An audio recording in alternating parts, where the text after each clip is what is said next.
अच्छा, हमने थर्मल का सेक्शन स्टार्ट करना था। और थर्मल के सेक्शन में आपको पता होगा कि फर्स्ट हमारे पास कुछ जर्नल प्रॉपर्टीज थी, जिसमें हम सॉलिड, लिक्विड, गैस इन सब की प्रॉपर्टीज डिस्कस करते हैं, इनका मॉलिक्यूलर स्ट्रक्चर डिस्कस करते हैं। और फिर कुछ चीज़ें उसमें ब्राउनियन मोशन और इस तरह के टॉपिक्स बेसिक इंक्लूड थे, जो कि केमिस्ट्री में भी आप बहुत डिटेल में डिस्कस करते हो। ठीक है। और उसके अलावा फिर इसमें टेम्परेचर से रिलेटेड चैप्टर था, जिसमें हमने कुछ गैस लॉज और ये डिस्कस किए थे। और इसमें थर्मामीटर अब स्किप हो गया है।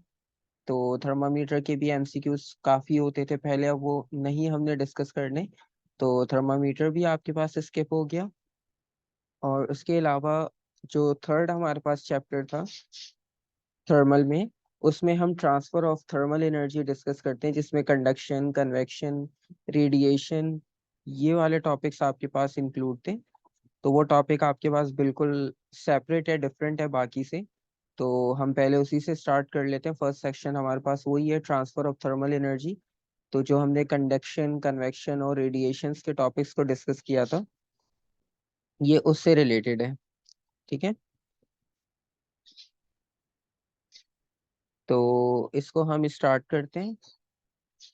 और आइडिया तो आपको होगा बेसिक इसमें, ऐसा नहीं है कि बिल्कुल भी कंडक्शन, कन्वेक्शन और रेडिएशन का आइडिया ना हो। ठीक है। बाकी हम क्वेश्चंस करेंगे तो वहां पर भी कंफ्यूजन क्लियर हो जाएगी कि क्या कंफ्यूजन है और कहाँ पर नहीं। ठीक है। बेसिकली कंडक्शन में क्या होता है कि कंडक्शन में हम मीडियम यूज करते हैं हीट ट्रांसफर करने के लिए। ठीक है। और कन्वेक्शन में क्या होता है कि एयर और लिक्विड के थ्रू जब हम हीट ट्रांसफर करते हैं, ठीक है, तो वहां पर हमारे पास कन्वेक्शन का प्रोसेस यूज हो रहा होता है। और रेडिएशन को मीडियम रिक्वायर्ड नहीं होता, क्योंकि रेडिएशंस के बारे में हम पहले भी पढ़ चुके हैं कि रेडिएशन को कोई मीडियम रिक्वायर्ड नहीं होता ट्रैवल करने के लिए। तो हीट ट्रांसफर करने में भी आपके पास कोई मीडियम रिक्वायर्ड नहीं होगा ट्रांसफर करने के लिए हीट। तो यहाँ पर हमारे पास सबसे फर्स्ट क्वेश्चन है, which statement about thermal radiation is correct.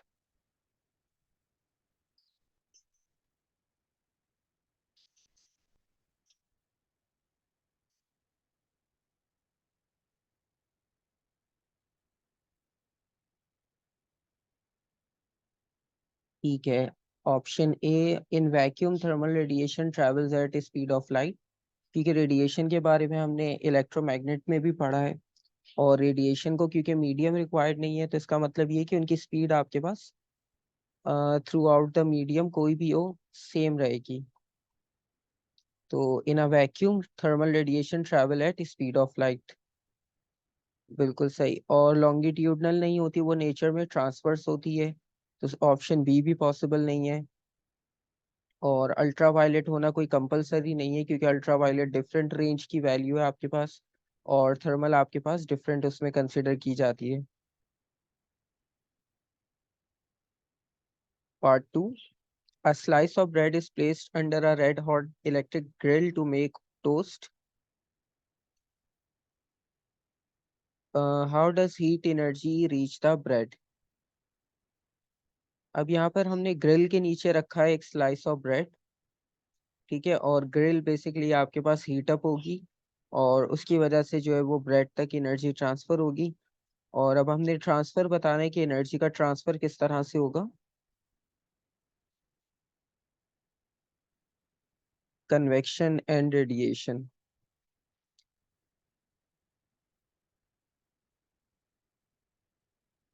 अच्छा, रेडिएशन तो होगा, ये तो हमें पता है।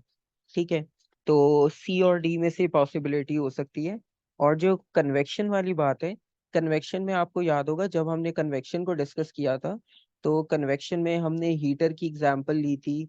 और क्या कहते हैं, अ, जो हॉट एयर बलून था उसकी एग्जांपल थी, पैराग्लाइडिंग की एग्जांपल थी। तो सब एग्जांपल में हमने देखा था कि कन्वेक्शन में क्या होता है कि हॉट एयर आपके पास ऊपर की डायरेक्शन में ट्रैवल करती है।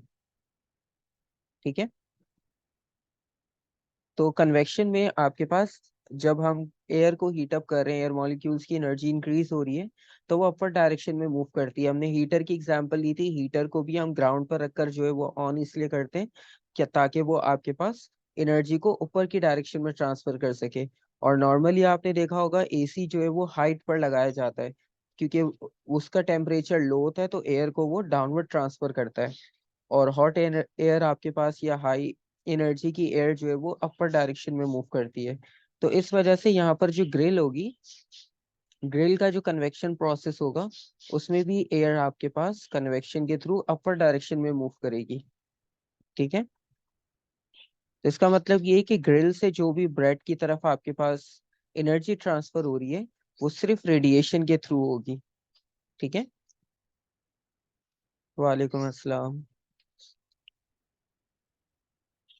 तो अब ये है कि हमारे पास डिफरेंट डायग्राम्स हैं, इसमें डिफरेंट क्वेश्चंस हैं, तो हमें और कॉन्सेप्ट क्लियर हो जाएगा। ठीक है, वरना जब भी कन्वेक्शन के क्वेश्चंस हो तो आप हीटर और एसी वगैरह की एग्जांपल माइंड में रखना, तो आपको डिफरेंस याद आ जाएगा कि हमने किस तरह से किया था। क्वेश्चन नंबर 3 भी सिंपल है।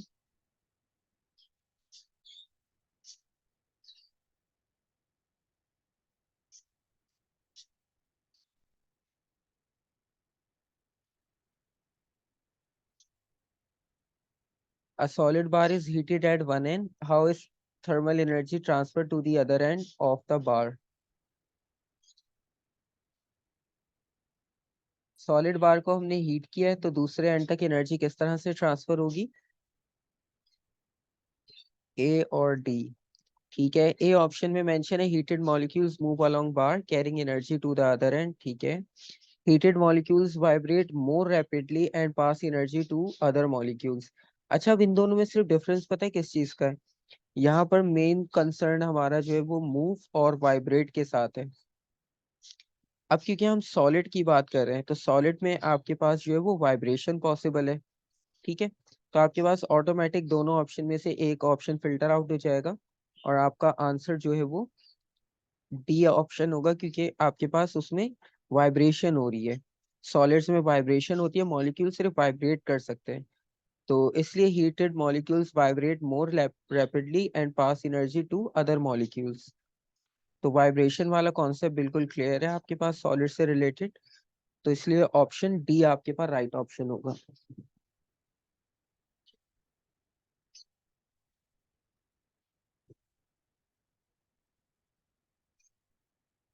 और बाकी क्वेश्चंस देखते हैं। Question number 4।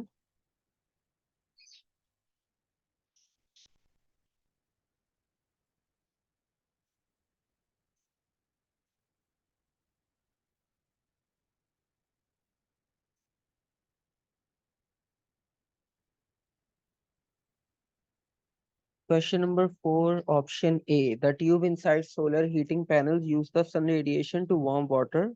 Why are the tube painted black?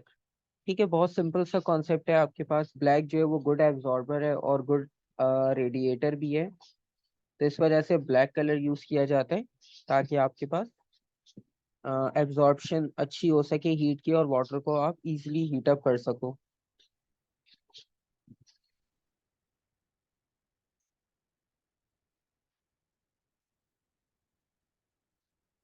और क्वेश्चन नंबर 5।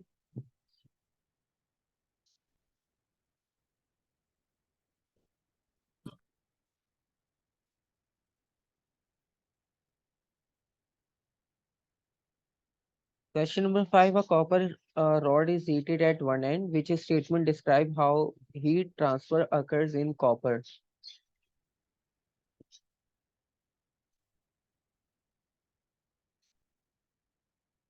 अब उन्होंने कॉपर का रेफरेंस दिया है। कॉपर का मतलब ये है कि वो एक कंडक्टर की बात कर रहे हैं आपसे, और कंडक्टर के बारे में आपको आइडिया होगा। ठीक है, कि कंडक्टर में इलेक्ट्रिसिटी भी आपके पास फ्लो कर सकती है, कंडक्ट हो सकती है, और हीट भी कंडक्ट हो सकती है। तो सिंपल सा कॉन्सेप्ट ये है कि energetic free electrons move from the hotter end to the cooler end. तो डी बिल्कुल आपके पास राइट ऑप्शन है, क्योंकि हीट एनर्जी हमेशा आपके पास हॉट बॉडी से कोल्ड बॉडी की तरफ ट्रांसफर करती है, तो आप हॉट से जो है वो कोल्ड की तरफ ट्रांसफर करोगे। और क्योंकि यहाँ पर इन्होंने कॉपर का रेफरेंस दिया, तो कॉपर के रेफरेंस देने का मतलब ये कि हम फ्री इलेक्ट्रॉन्स की बात कर रहे हैं।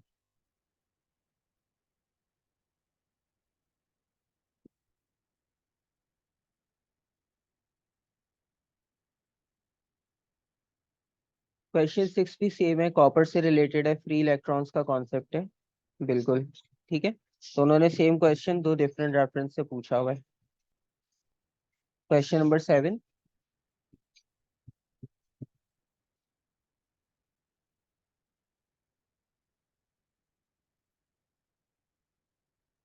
Question number 7. The diagram shows a frozen pond with the surface of the ice slowly melting as heat is transferred from warmer air above it.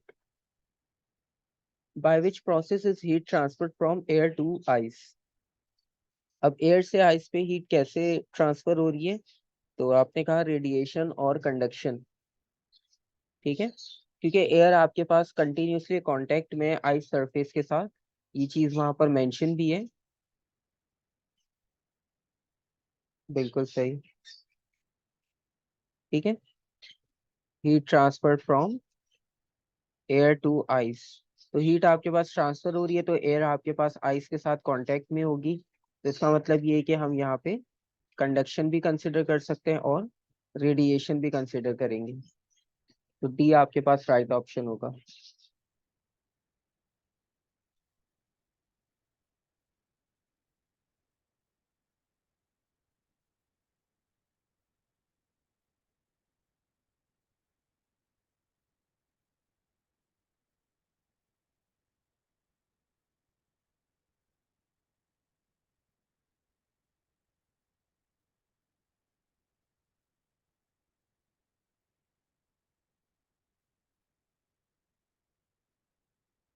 अच्छा, इस क्वेश्चन में कहा है कि अगर हम इसे बेस से हीट अप करते हैं तो हीट अप करने के बाद कन्वेक्शन करंट, यानी जो भी आपके पास लिक्विड में कन्वेक्शन का प्रोसेस होगा, वो उन्होंने डायग्राम के थ्रू शो किया आपको।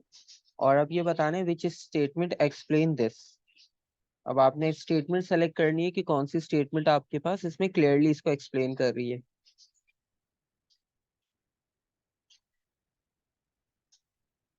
पहले लिखा है the evaporation of water causes water molecules to rise to the surface. The expansion of water molecules causes them to rise to the surface. The water above the heat source rises because it becomes less dense. The water at the side sinks because it becomes less dense.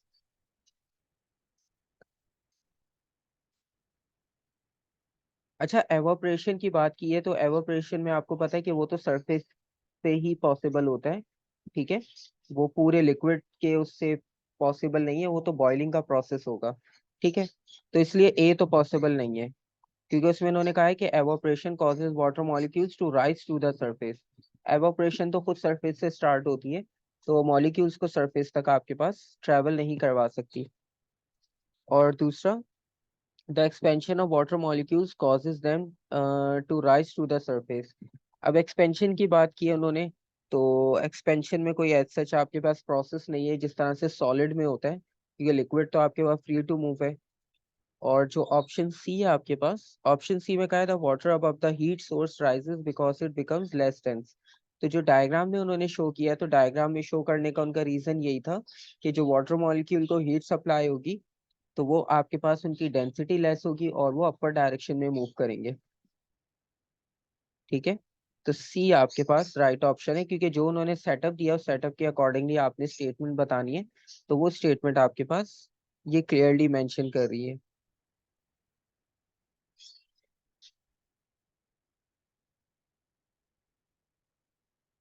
तो सी आपके पास right option है।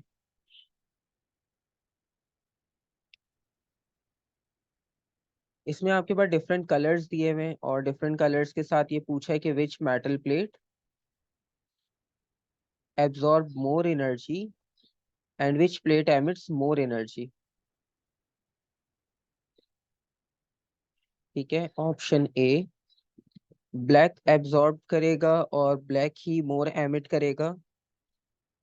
ठीक है, simple सा concept है, जो good absorber है वही आपके पास गुड एमिटर होगा। तो ब्लैक कलर से ज्यादा कोई बेस्ट एब्जॉर्बर और एमिटर नहीं है, तो ऑप्शन ए आपके पास राइट ऑप्शन है। ठीक है, तो ए ऑप्शन बहुत सिंपल सा है यहाँ पर।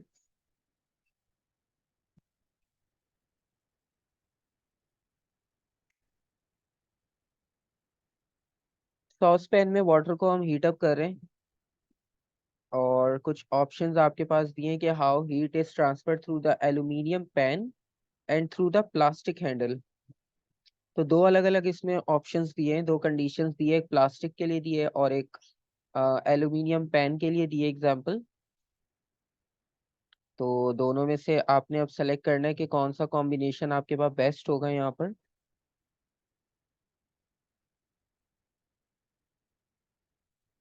अच्छा, heat is transfer through the aluminium pan by. अच्छा, हीट जो ट्रांसफर होगी पैन में वो किस तरह से होगी, ऑप्शंस आपके पास दिए हुए। Movement of free electron and vibration of atom, movement of free electron and vibration, the movement of free. अच्छा, दो दो करके कॉम्बिनेशन बनाए इन्होंने। तो सबसे पहले आप एल्यूमिनियम को सेलेक्ट कर लो कि एल्यूमिनियम में आपके पास कौन सा कॉम्बिनेशन लेना है, the movement of free electron and vibration of atom या moment of free electrons only. ठीक है, पहले आप इसमें से सेलेक्ट कर लो। तो आप कह रहे हो कि बी। ठीक है, तो अब हम इसके साथ का पेयर चेक करते हैं और उसमें लिखा है the vibration of molecules only. ठीक है, अब क्योंकि प्लास्टिक की बात हो रही है तो प्लास्टिक में फ्री इलेक्ट्रॉन्स का कॉन्सेप्ट तो है नहीं। ठीक है, तो ये भी पॉसिबल नहीं है फ्री इलेक्ट्रॉन्स, ये भी पॉसिबल नहीं है फ्री इलेक्ट्रॉन्स। और बाकी जो बात रह गई बी और डी में, तो बी और डी में प्रॉब्लम ये कि जो आपके पास एल्यूमिनियम वाली बात है तो ये इनकम्प्लीट है। ठीक है, तो इस वजह से आपके पास ऑप्शन बी राइट होगा कि फ्री इलेक्ट्रॉन्स की मूवमेंट भी होगी और जो एटम्स है उनकी वाइब्रेशन भी होगी। ठीक है, तो बी ऑप्शन आपके पास राइट होगा।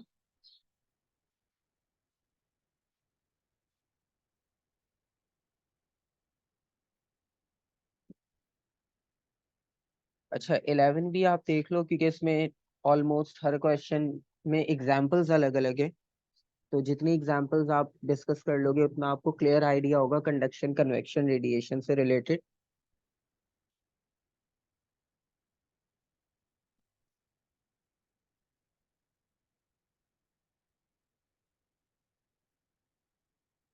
11 में बेसिकली आपके पास है silver cup is filled with boiling water from a kettle, a man touches the outside surface of cup and find that is extremely hot, why is the surface so hot. उसका temperature क्यों high होगा।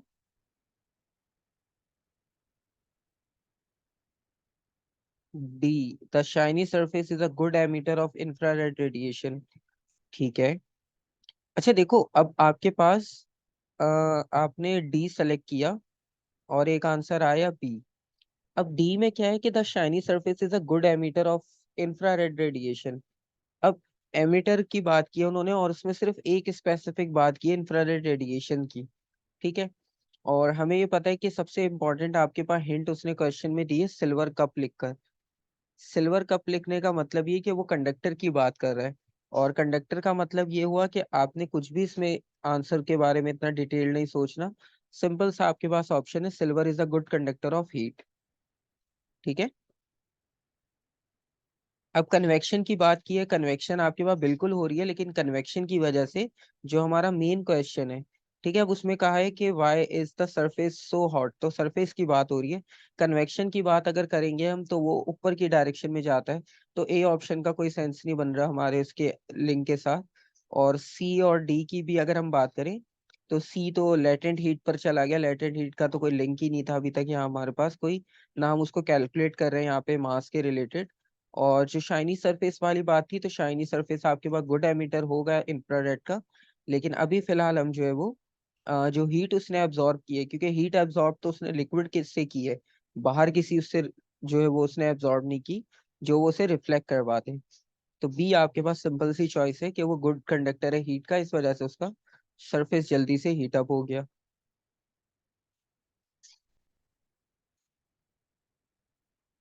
Question number 12।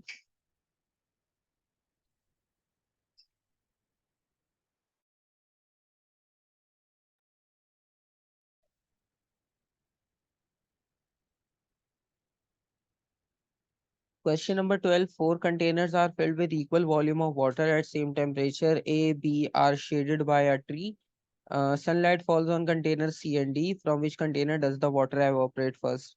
Water की evaporation की बात हो रही है, answer आपके पास जो है वो सिंपल होगा। अच्छा, इसमें ये लिखा है ए और बी जो है वो शेड में है, ठीक है, इसका मतलब है सनलाइट उन पे डायरेक्टली फॉल नहीं कर रही। और दूसरी बात ये कि एवोपरेशन के जो फैक्टर्स थे हमारे पास, उसमें हमने पढ़ा था कि आपका जो सरफेस एरिया होगा वो इम्पोर्टेंट होगा। जितना आपका सरफेस एरिया ग्रेटर होगा, ओपन होगा, उतना ही आपकी एवोपरेशन फास्ट होगी। और फिर हमने टेम्परेचर के साथ लिंक किया था, जितना हाई टेम्परेचर उतनी फास्ट रेट ऑफ एवोपरेशन। तो इस तरह से आपके पास ऑप्शन डी राइट होगा, क्योंकि उसका सरफेस एरिया भी बहुत ज्यादा है और वो सन को भी डायरेक्टली फेस कर रहा है। तो डी में एवोपरेशन सबसे ज्यादा होगी। बी में इसलिए पॉसिबल नहीं है क्योंकि वो शेड के अंदर आ रही है, और शेड की वजह से जो है वो उसका टेम्परेचर इतना हाई नहीं होगा, तो उसमें एवोपरेशन होगा, लेकिन डी के कंपैरिजन में स्लो होगा। 13 वाला हम पहले कर चुके हैं, ठीक है, वो रिपीटेड है। 14।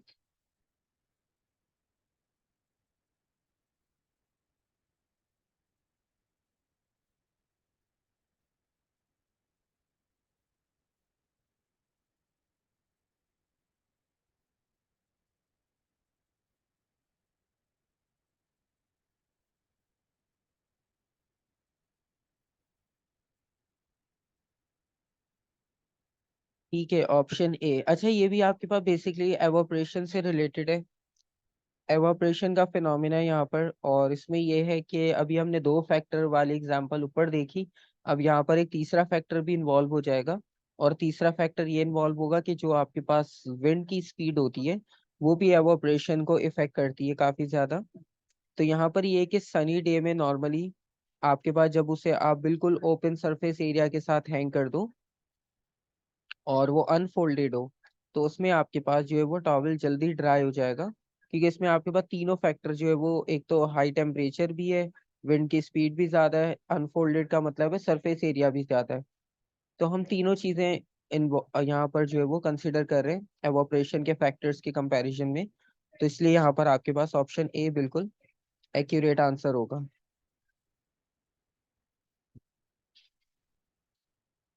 बाकी सब में प्रॉब्लम ये है कि डी में सब सही है, लेकिन वहां पे क्या मसला आ रहा है कि एक तो विंड नहीं है और फोल्डेड है वो आपके पास। तो इस तरह से सब में कोई ना कोई प्रॉब्लम है। तो इस वजह से जो ए ऑप्शन है वो सबसे बेस्ट है, उसमें सारे आपके पास फैक्टर्स फॉलो हो रहे हैं इजीली। 15 वाला भी रिपीटेड था, आप देख लेना, बाद में उसे सॉल्व कर लेना। और क्वेश्चन नंबर 16।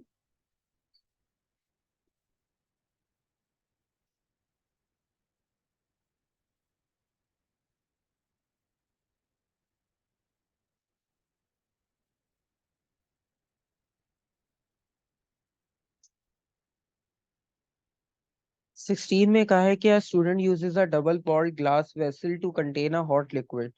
ठीक है, डबल आपके पास वॉल वेसल है जिसमें हम लिक्विड को कंटेन कर रहे हैं।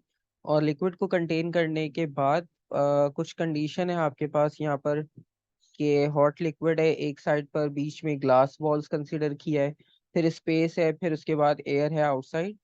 और उन्होंने कहा है what reduces the heat loss by radiation. किस मतलब पर्पस की वजह से, किस सोर्स की वजह से, या किस ऑप्शन की वजह से हमारे पास हीट लॉस रिड्यूस हो सकता है by means of radiation. Painting surface silver, ठीक है। तो एक आंसर आया डी, एक आंसर आया बी। अच्छा, बी में लिखा हुआ है पेंटिंग सरफेस क्यूब ब्लैक। अगर हम इसे ब्लैक कर लेते हैं बेसिकली, तो ये गुड एब्जॉर्बर तो हो जाएगा, लेकिन सबसे पहले हमें ये देखना है कि उन्होंने पूछा रेडिएशन। तो रेडिएशन का प्रोसेस हो रहा है यहाँ पर, क्योंकि यहाँ पर एयर होगी आपके पास, तो यहाँ पर रेडिएशन का प्रोसेस होगा।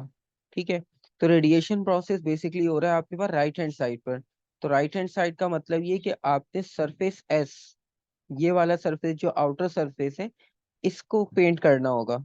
ठीक है, तो अगर हम इसको पेंट करते हैं सिल्वर, तो इसको पेंट करने का मतलब ये कि बाहर से जो भी आपके पास दूसरी रेडिएशंस वगैरह होंगी, और जो अंदर हीट आपके पास एब्जॉर्ब हो चुकी है, तो सिल्वर आपके पास जो है वो गुड रिफ्लेक्टर है।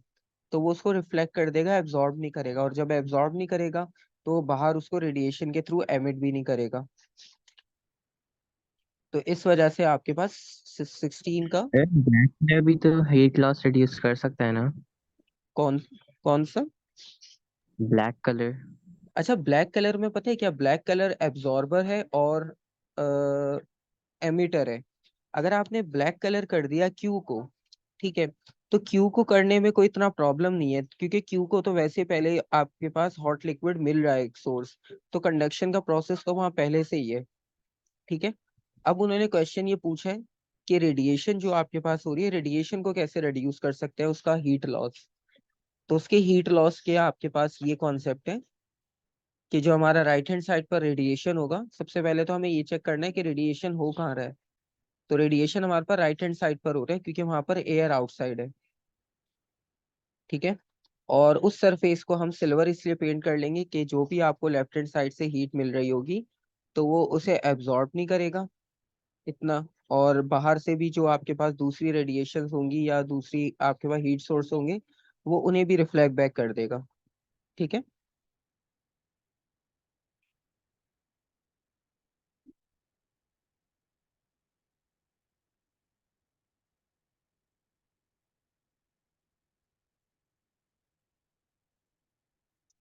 17 भी सिंपल है।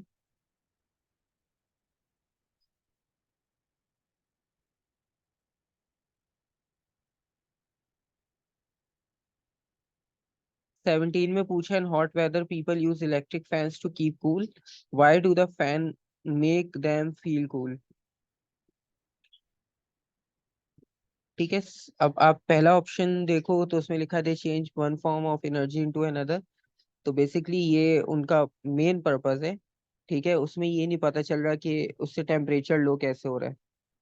They cool the air in the room, अब ये तो उन्होंने भी बता दिया कि आपके पास उससे कूलिंग के लिए हम यूज करते हैं, लेकिन क्यों और कैसे होता है ये हमने बताना है। फिर option C, they increase the rate of evaporation from the skin. ठीक है। तो सी ऑप्शन आपके पास पॉसिबल है। ठीक है। नॉर्मली वो हम बात कर रहे हैं क्वेश्चन में पीपल यूज इलेक्ट्रिक, तो वो बात कर रहे हैं हमारी मतलब नॉर्मल पीपल्स की। उन्होंने कोई जर्नल कॉन्सेप्ट नहीं पूछा। और जब नॉर्मल पीपल्स की यहाँ पर हम बात कर रहे हैं, तो इसमें आपके पास सिंपल सा कॉन्सेप्ट है कि जब हमने एवापोरेशन डिस्कस किया था, तो एवापोरेशन में हमने स्विमिंग पूल की एग्जांपल ली थी कि स्विमिंग पूल से भी बाहर आने के बाद जो है वो टेम्परेचर बहुत ज्यादा कूल हो जाते हैं, क्योंकि वो आपके पास जो हाई एनर्जी के मॉलिक्यूल्स होते हैं वो आपकी बॉडी से एमिट होना शुरू हो जाते हैं, एवोपरेट होकर। तो इसी तरह से ऑप्शन सी में भी आपके पास सेम कॉन्सेप्ट है कि दे increase the rate of evaporation from the skin. ठीक है, कि आपके पास एवोपरेशन का रेट इंक्रीज हो जाएगा, जिसकी वजह से वो टेम्परेचर भी कूल डाउन हो जाता है।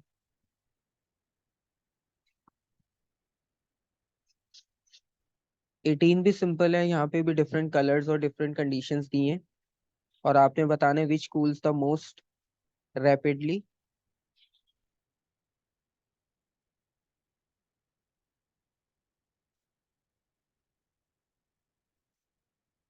ओके, एक आंसर आया बी, ब्लैक शाइनी।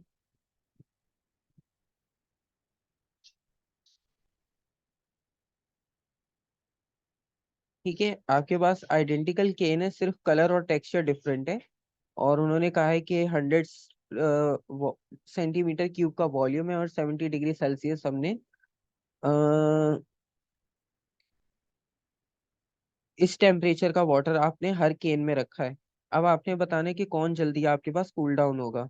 अच्छा, अब इसमें हमारे पास हमें पता है कि ब्लैक तो होगा, लेकिन ब्लैक में दो कंडीशन है, ब्लैक शाइनी और ब्लैक रफ। अच्छा, अब शाइनी सरफेस जो होते हैं ना, shiny surface basically good reflector होते हैं। हमने सिल्वर की बात की थी, सिल्वर कलर भी आपके पास शाइनी होता है, तो वो गुड रिफ्लेक्टर होता है। ठीक है। तो इस वजह से आपके पास जो ऑप्शंस होंगे ए और बी में से, तो हम ए को सेलेक्ट करेंगे, क्योंकि ए में क्या लिखा हुआ है, ब्लैक और रफ। रफ का मतलब ये है कि ब्लैक हम यूज करने का मतलब ही है कि ब्लैक का कलर का मतलब ये है कि हम जितना डल यूज करेंगे वो उतना गुड एब्जॉर्ब करेगा और उतना गुड आपके पास उसे एमिट करेगा। तो ब्लैक को रफ यूज किया जाता है। अगर हम शाइनी यूज करेंगे, तो शाइनी का मतलब ये होगा कि वो आपके पास गुड रिफ्लेक्टर होगा। नॉर्मली आपने देखा होगा कि मोबाइल फोन्स में भी ब्लैक कलर जब यूज करते हैं तो उसको शाइनी बनाने की उसको रखा जाता है, ताकि वो टेम्परेचर आपके पास जो है वो उसका इतना ज्यादा इंक्रीज ना हो, तो या तो उस पे ग्लास लेयर यूज की जाती है उसको शाइनी करने के लिए। तो ये सारे प्रोसेस भी इसलिए किए जाते हैं। तो ब्लैक आप जितना रफ करोगे वहां पर, तो उतना वो एब्जॉर्ब करेगा और उतना वो उसे एमिट करेगा। तो ए ऑप्शन आपके पास राइट होगा। ब्लैक कलर तो ए और बी दोनों में है, लेकिन यहाँ पर शाइनी होने की वजह से क्या होगा कि ये गुड रिफ्लेक्टर बन जाएगा, और इसकी वजह से इसका टेम्परेचर थोड़ा सा टाइम बाद चेंज होगा एज कम्पेयर टू ए। तो ब्लैक कलर यूज करने का मतलब ये कि हम डल कलर की तरफ जाते हैं। इसका मतलब ये कि जितना रफ और डल होगा उतना गुड एब्जॉर्ब करेगा और उतना जल्दी एमिट करेगा। ठीक है।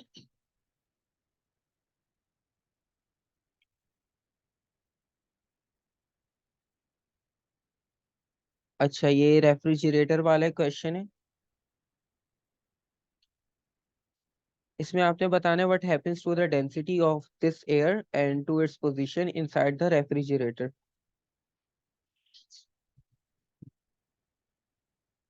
अच्छा, अभी हमने ये चीज डिस्कस की थी। इसमें आप दोबारा से याद रखना कि जब हम कन्वेक्शन की बात करते हैं, तो कन्वेक्शन में हम हीटर की बात करते हैं। और हीटर नॉर्मली जो है वो बॉटम लेवल ग्राउंड लेवल पर फिक्स किया जाता है, क्योंकि वो आपके पास जब आप हीटअप करोगे तो हीटअप करने पे क्या होगा कि एयर जो है वो लेस डेंस हो जाएगी। जो एयर मॉलिक्यूल्स होंगे उनकी डेंसिटी डिक्रीज हो जाएगी और वो ऊपर की तरफ मूव करेंगे। ठीक है।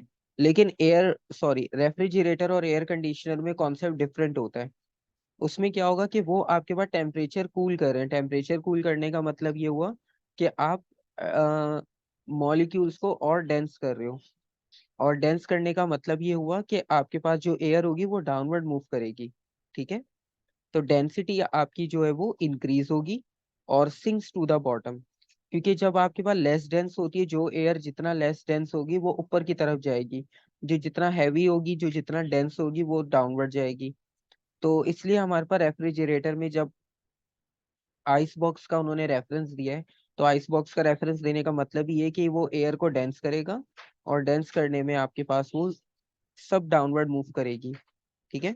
तो डेंसिटी आपकी इंक्रीज हो जाएगी और एयर जो है वो टुवर्ड्स बॉटम सिंक करेगी। ठीक है। तो सी ऑप्शन आपके पास राइट होगा। तो हीटर और रेफ्रिजरेटर की एग्जांपल को माइंड में रखना, जब भी इस तरह के क्वेश्चन होंगे तो इन दोनों को कंपेयर करना इजी हो जाएगा।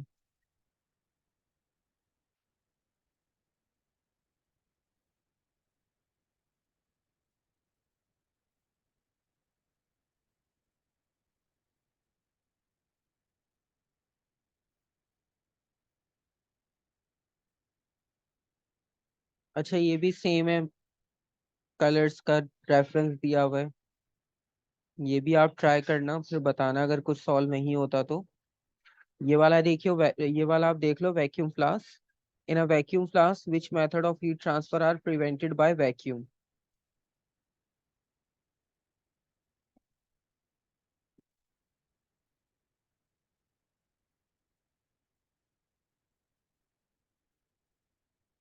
Conduction and convection only. Okay, एक आंसर आया सी।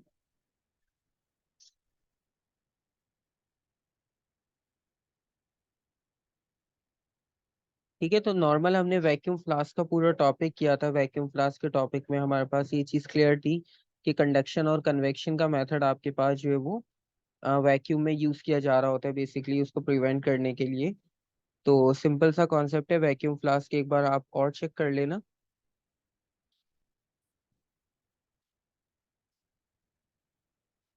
तो इसमें ज्यादातर क्वेश्चंस आपके पास डिफरेंट कंडीशन, डिफरेंट कलर्स और डिफरेंट सिचुएशंस के साथ दिए हैं। ठीक है। और 24 जिस तरह से है आपके पास।